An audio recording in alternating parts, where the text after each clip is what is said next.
Hello and welcome to lecture number 16 of this series, which is the first lecture of the second half of the complete series. In the first half, the first 15 lectures, I was dealing mostly with the science. All the aspects of the science of smell that have to do with how the receptors work, what they detect, what the different ideas about it are, and what I think is going on. In the second half, it's going to be completely different because I'll be mostly talking about raw materials. In other words, the stuff that goes into perfumes. Now, first of all, let me just say that for me, there's practically no greater pleasure than to be faced with a bunch of small vials, small bottles, nicely sealed with different names on them. So, this one, for example, says cis-3-hexanyl salicylate. And this one says Amber Extreme, which is the one I'll be talking about later on today.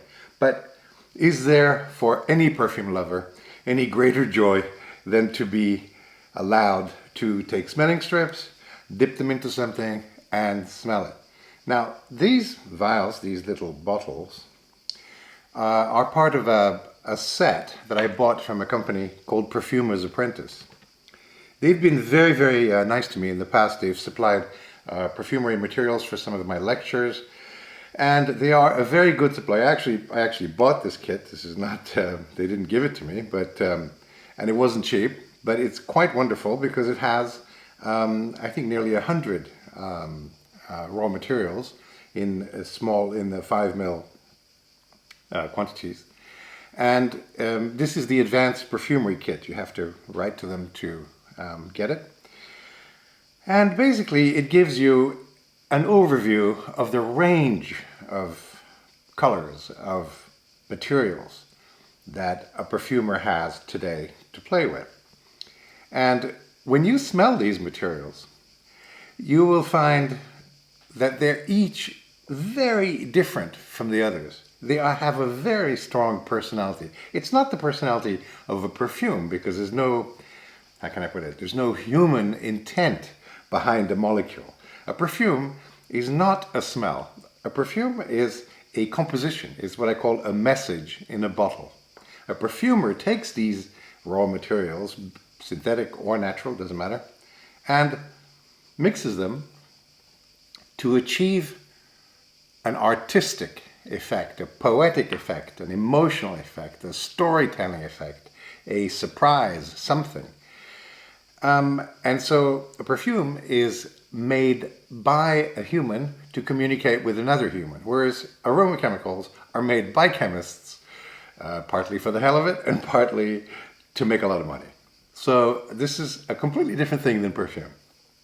And I must say, the thought of smelling each and every one of these things in the next few weeks, while I give you some lectures about the different types, is absolutely delightful to me.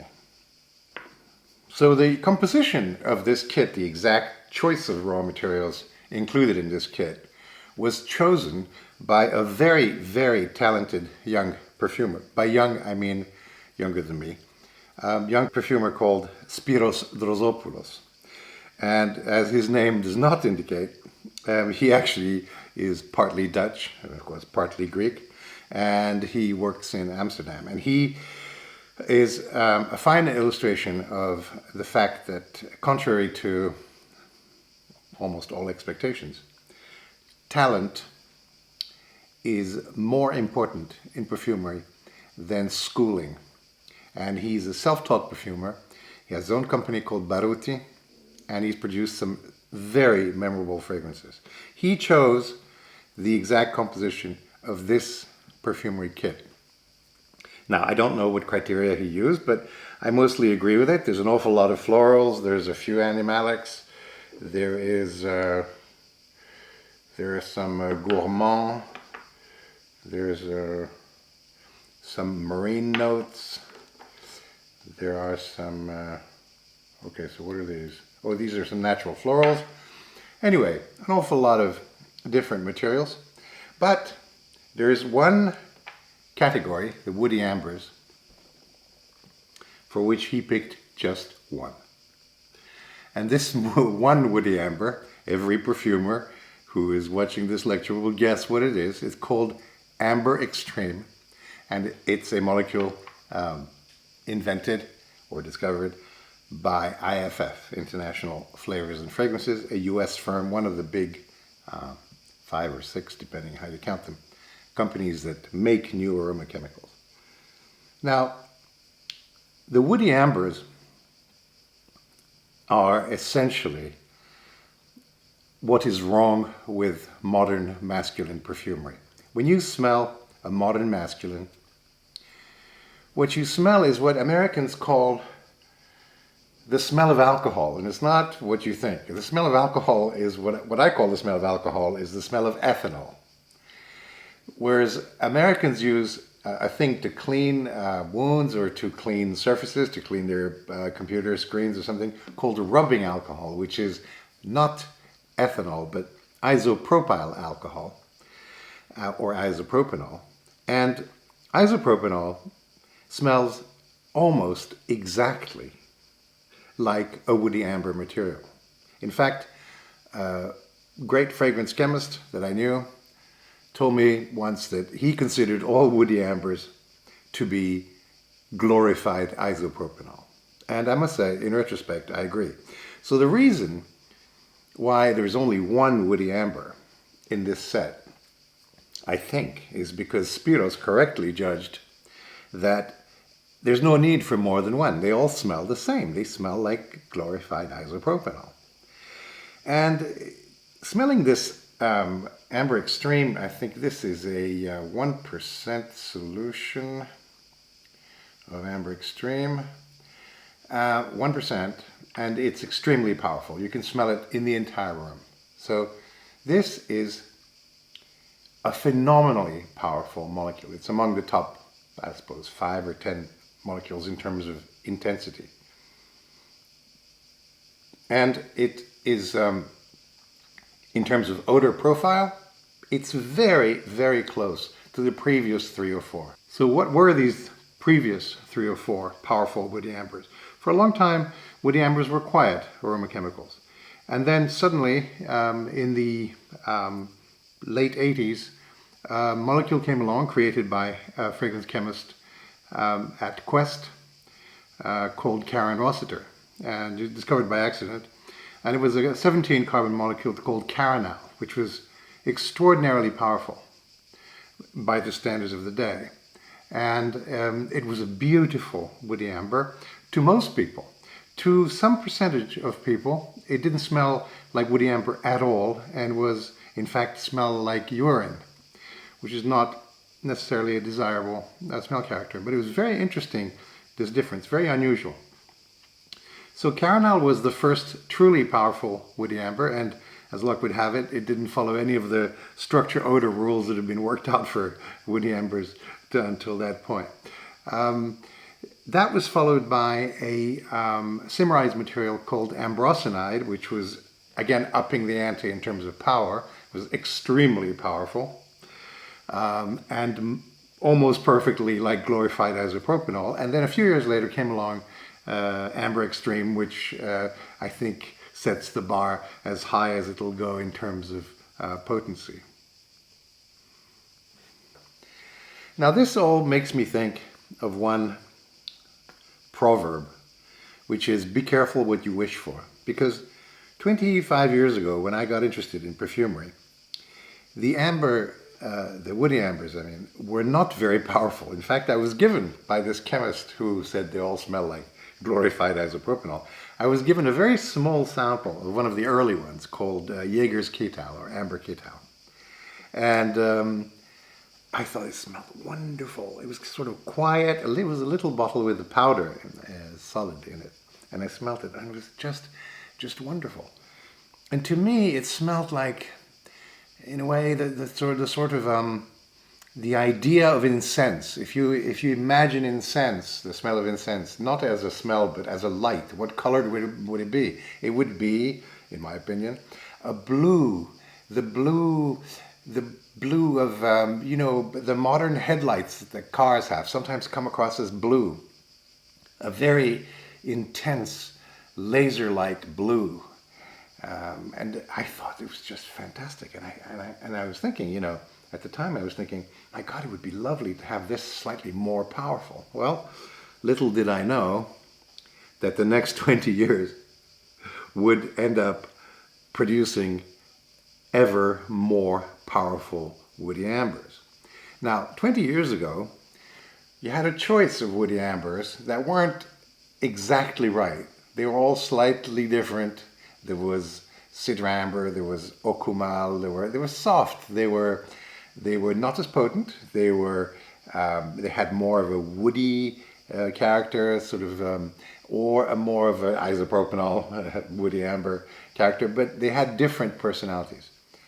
These days, they all have the same personality, and modern masculine fragrances use a ton, actually probably milligrams, of woody ambers to light the fragrance from behind. Now, the reason for this is, I think, partly historical. The disappearance of sandalwood from perfumery due to basically exhaustion of the natural Indian Mysore sandalwood has caused a tremendous scarcity of dry down notes. People no longer have an interesting palette for the end of the masculine fragrance. The disaster of sandalwood was compounded by the equally important disaster of oak moss. Oak moss, which is, as its name indicates, grows on trees, gives, or used to give, several aroma chemicals that were very good dry down materials and also quite good fixatives. And they had a bitter, woody, dry, wonderful smell, and they lasted a long time. These turned out to contain some toxic aroma chemicals, although I think, broadly speaking, the problems with toxicity of aroma chemicals are enormously overstated and could easily be solved, in my opinion, by putting on the bottle a thing that says, spray it on your clothes. However, that is not my purpose in this lecture, but oak moss is gone, sandalwood practically gone, only synthetics and some other stuff that doesn't really smell of sandalwood have replaced them. So now we're really stuck. And suddenly there appear these hugely powerful woody ambers. Now, to understand what a powerful molecule does for the fragrance firm that makes it, consider this. Imagine you have a molecule that you normally sell 10 tons of.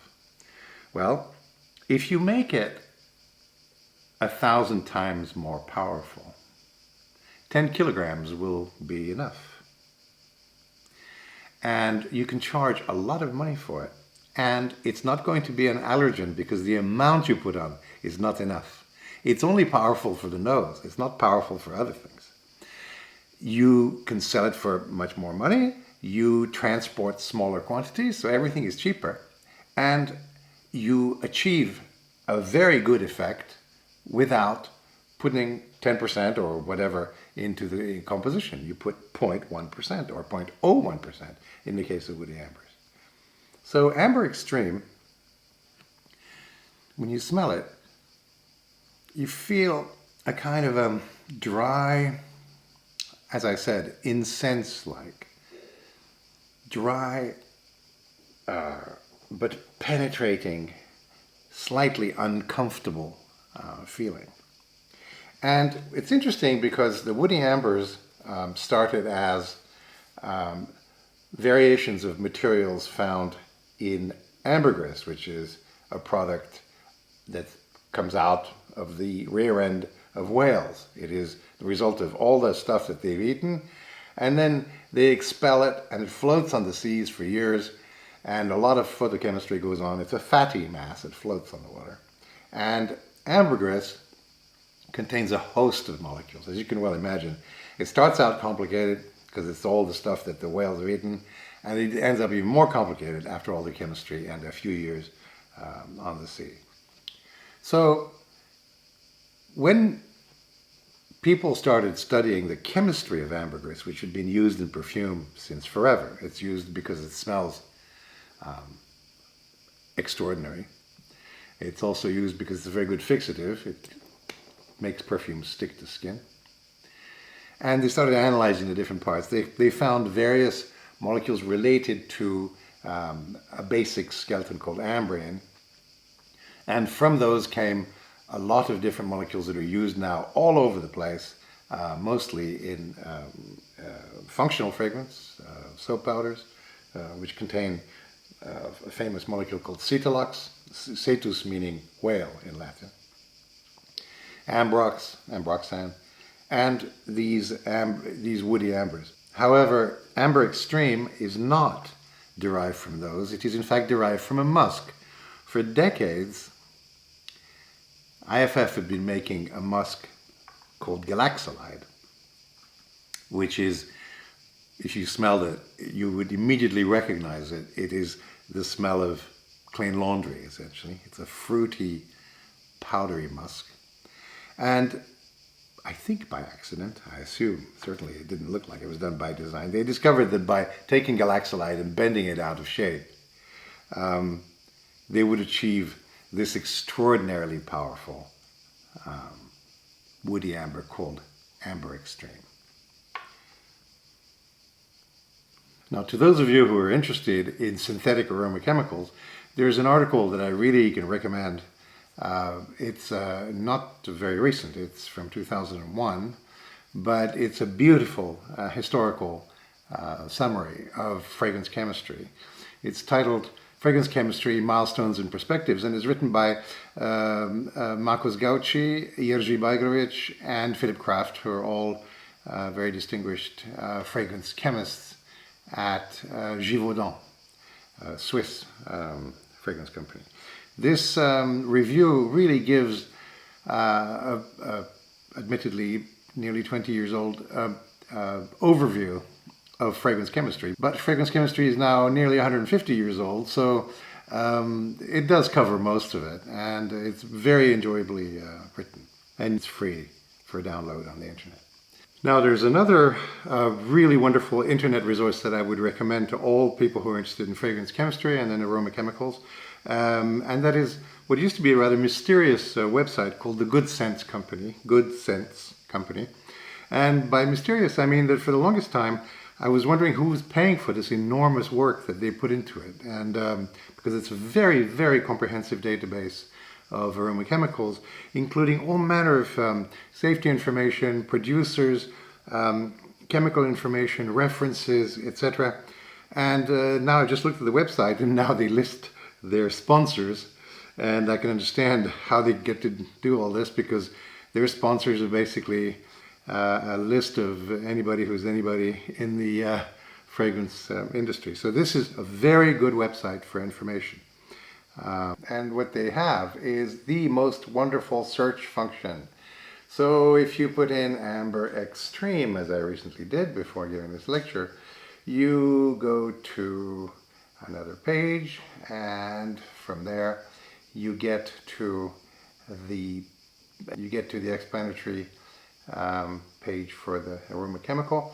And what's most interesting to me is that you have a proper description of the chemical structure, including what you can see here, which is the SMILES notation, my favorite notation for all molecules.